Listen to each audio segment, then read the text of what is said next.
E em caso de amputações, como explicar que alguns espíritos apresentam o perispírito lesionado e outros não?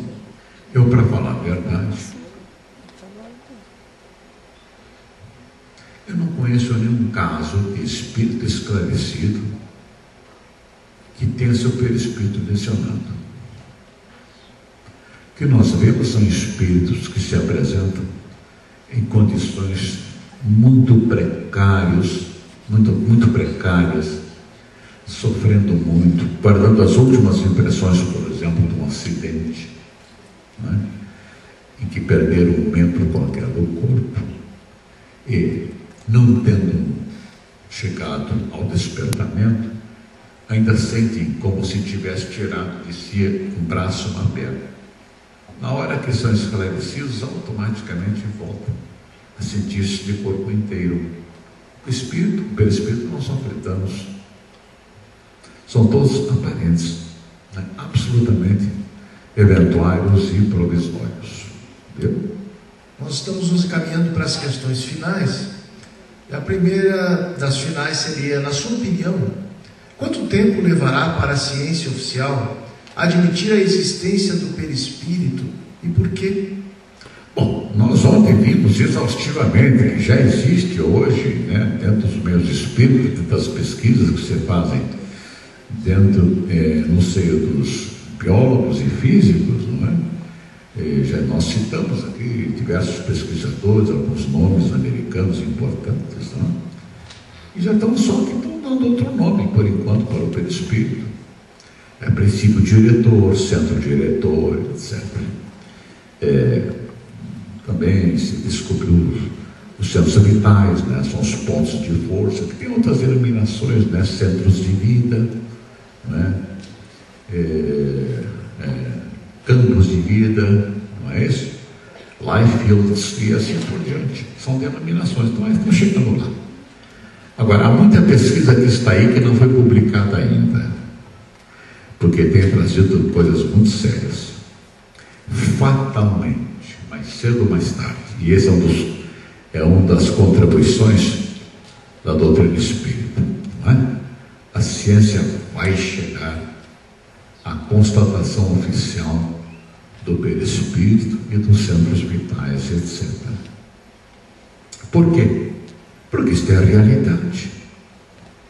A ciência não pesquisa a realidade. Isso é a realidade. Apenas uma realidade ainda não é estudada como devia, mesmo porque falta de instrumentação, porque a ciência até há pouco se baseava só no método experimental. Metodologia científica, entretanto, envolve outros tipos de recursos usados. Compreendeu? Há métodos, por exemplo, a situações, fenômenos, por exemplo, que não submetem facilmente a uma experimentação. Os fenômenos, por exemplo, de materialização, que tanto atraíram os cientistas, né, do passado, vários, a qual William Crookes, toda a turma luminosa do passado, né, Keller e tal. Esses cientistas todos trabalharam programando, né, os espíritos que comandavam, que patrocinavam as realizações de materialização em meios físicos, com os médios, e que permitiram essas investigações, né?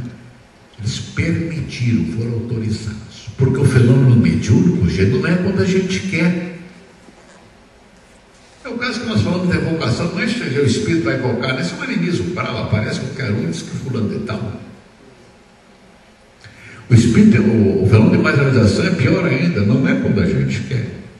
É quando os espíritos querem. Então não é um fenômeno que se pode produzir no laboratório. Existe outra metodologia, outros alcances. É preciso trabalhar, por exemplo, já com um nível de espiritualidade muito maior.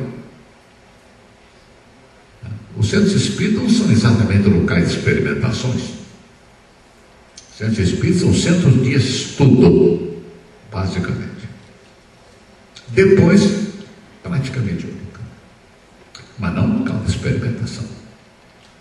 Então a nossa última questão diz respeito aos embriões congelados. Todos os embriões congelados têm espíritos vinculados a eles? Não tem. Nós temos uma boa parte de embriões e que não houve realmente a ligação do espírito, né, ao núcleo embrionário, desde o processo da concepção. Nós vimos ontem a diferença entre fecundação e concepção, né? Aqueles que estão ligados e que vão ao processo criogênico, que é esfriamento a 270 graus Celsius negativo, que são conservados por anos e anos e anos. Eles ficam durante certo tempo e depois se desligam. Essa anomalia agora que eu brinco 3 anos, já é um começo, né? Podia ser 5 anos, tempo razoável. Mas 3 anos já dá, porque terminado a aprovação do espírito que está ali ligado, né? Ou pelo menos naquele sistema, né? Ele é desligado do embrião. E pergunta, mas e por que os espíritos são ligados assim e permanecem nessa situação? São espíritos muito devedores. São normalmente espíritos que ou eram aborteiros contumazes, não valorizavam a vida, não é? Ou suicidas, que também não valorizaram a vida de qualquer maneira. 2, 3, 4 encarnações, sempre indo ao suicídio. Então chega um determinado momento em que o espírito precisa passar, ele passa por todo o processo de reencarnação, como eu disse ontem, é mais doloroso, infinitamente mais doloroso, né, a reencarnação do que a desencarnação. É todo um processo, nós falamos há pouco na miniaturização do perispírito, na redução do perispírito. E depois não é isso, é preciso preparar um novo programa de vida, é preciso às vezes muita coragem do espírito para reencarnar. E muitas vezes o que nós vemos é o seguinte, né? Aborto, nós vemos gestações frustradas. As mães querem ardentemente ter o filho, de repente acontece um acidente qualquer, né? Até sem acidente, de repente o feto morre, o embrião mesmo morre, não é? E é expulso e fica a mãe inconsolada, né? Se preparando para outra gravidez. É que o espírito, de repente, ele sentiu-se tomado pelo temor e desistiu da reencarnação.